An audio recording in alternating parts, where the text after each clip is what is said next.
Sir మీరు ఎన్ఆర్ఐగా ఉంటూ ఎన్నో సామాజిక పరంగా మీరు చాలా సేవలు అందించారు. ఇప్పుడు ప్రత్యక్ష రాజకీయాలకు రావడానికి కారణం ఏంటి సార్? ప్రత్యక్ష రాజకీయాలు అనేది కాదు, నేను రాజకీయ నాయకుడిని అనుకోవట్లేదు.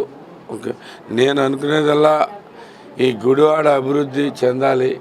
ఎన్నో సంవత్సరాలుగా ఇలా గుడివాడ కోల్పోయిన అభివృద్ధిని ముందుకు తీసుకెళ్లాలని చంద్రబాబు గారి నాయకత్వంలో ఆయనైతే ఈ అభివృద్ధి అనే ఎజెండాకి చిరునామాగా ఆయన ఉన్నారు మొదటి నుంచి. ఎప్పుడు అభివృద్ధి జరిగినా ఆంధ్రప్రదేశ్లో, ఉమ్మడి రాష్ట్రంలో కానీ, మన రాష్ట్రంలో కానీ, ఇప్పుడు ప్రస్తుతం ఆంధ్ర రాష్ట్రంలో కానీ అభివృద్ధి అంటే చంద్రబాబు గారు అంటే అభివృద్ధి.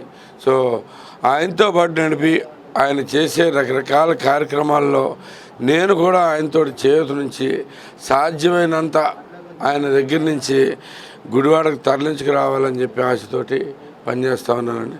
సో ఎక్కువగా మేము అత్యంత ఎక్కువగా ప్రజలకు దగ్గరగా ఉండి వాళ్ళ సమస్యలు ఏంటో తెలుసుకుని వాళ్ళకి పనికొచ్చే విషయాలు ఇంకెక్కువ చేయాలని చెప్పి ఆశిస్తూ ఉన్నాం.